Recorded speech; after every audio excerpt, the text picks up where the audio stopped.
السلام علیکم ورحمۃ اللہ وبرکاتہ۔ بسم اللہ الرحمن الرحیم۔ ٹیپو سلطان کی شہادت پر زمین ہی نہیں کانپی، آسمان بھی کھل کر رویا۔ انگریزوں نے آخری دن شیر میسور کی نعش کے ساتھ کیا کیا، یہی ہماری آج کی ویڈیو کا موضوع ہوگا۔ شیر کی ایک دن کی زندگی گدڑ کی 100 سالہ زندگی سے بہتر ہے، یہ معروف قول تھا شہر میسور ٹیپو سلطان شہید کا۔ ٹیپو سلطان ہندوستان میں انگریزوں کے خلاف جدوجہد کرنے والے آخری حکمران تھے۔ آپ کا پورا نام فتح علی ٹیپو تھا۔ آپ نے اور آپ کے والد سلطان حیدر علی نے جنوبی ہند میں 50 سال تک انگریزوں کو روکے رکھا اور کئی بار انگریز افواج کو شکست فاش دی۔ یوں تو شجاعت و بہادری کے کئی قصے ان سے منسوب ہیں، مگر آپ کے ذوق کی نظر ایک تحریر کر رہا ہوں۔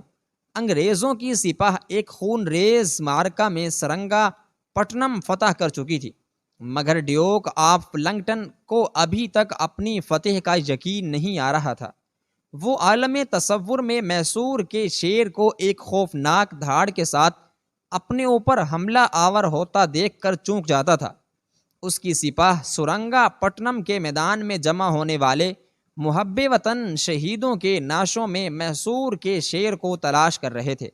رات کی سیاہی اور گہری ہوتی جا رہی تھی، لگتا تھا آسمان نے بھی ٹیپو سلطان کی شکست پر، جو اس کے اپنے بے ضمیر درباری اور لالچی وزیروں کی وجہ سے ہوئی، اپنا چہرہ شب کی تاریکی میں چھپا لیا تھا۔ اتنے میں چند سپاہی ولنگٹن کے خیمے میں آئے، ان کے چہرے خوشی سے دمک رہے تھے۔ انہوں نے اسے ٹیپو سلطان کی شہادت اور اس کی نعش برآمد ہونے کی اطلاع دی۔ یہ نعش سلطان کے وفاداروں کے ڈھیر کے نیچے دبی ملی۔ جنرل ولنگٹن خوشی سے حواس باختہ ہو کر سلطان کی نعش کے پاس پہنچا، اور وہ نعش وفاداروں کے جمگٹ میں ایسی پڑی تھی جیسے بھی ہوئی شمع اپنے گرد جل کر مرنے والوں پروانوں کے ہجوم میں ہو۔ جنرل نے سلطان کے ہاتھ میں دبی اس کی تلوار سے اسے پہچان کر اس کی شناخت کی۔ یہ تلوار آخر وقت سلطان ٹیپو کے فولادی پنجے سے چھڑائی نہ جا سکی۔ اس موقع پر جنرل نے ایک بہادر سپاہی کی طرح شیر میسور کی سلیوٹ کیا اور تاریخی جملہ کہا کہ آج سے ہندوستان ہمارا ہے، اب کوئی طاقت ہماری راہ نہیں روک سکتی، اور اس کی نعش کے اندر محل کے زنان خانے میں بھجوائی تاکہ اہل خانہ اس کا آخری دیدار کریں۔ اس کے ساتھ ہی آسمان سیاہ بادلوں سے ڈھک گیا۔ جب سلطان کی قبر کھودی جانے لگی تو آسمان کا سینہ بھی شک ہو گیا اور چاروں طرف غیظ و غضب کے آثار نمودار ہوئے۔ بجلی کے کوندے ایک ایک کر آسمان کے غضب کا اظہار کر رہے تھے۔ اس وقت غلام علی لنکرا، میر صادق اور دیوان پورنیا جیسے غداران وطن خوف اور دہشت دل میں چھپائے سلطان کی موت کی خوشی میں انگریز افسروں کے ساتھ فتح کے جام لڑھا رہے تھے، اور ان کے چہروں پر غداری کی سیاہی پھٹکار بن کر برس رہی تھی۔ جو ہی قبر مکمل ہوئی، لحد بن گئی تو آسمان پھٹ پڑا اور سلطان میسور کی شہادت کے غم میں برسات کی شکل میں آنسوؤں کا سمندر بہہ پڑا۔ قبر پر شامیانہ تانا گیا۔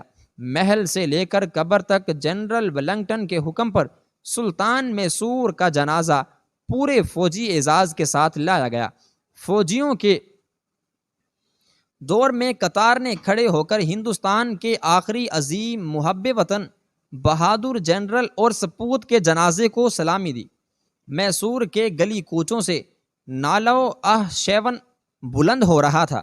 ہر مذہب کے ماننے والے لاکھوں شہری اپنے عظیم مہربان سلطان کے لیے ماتم کر رہے تھے، اور آسمان بھی ان کے غم میں رو رہا تھا۔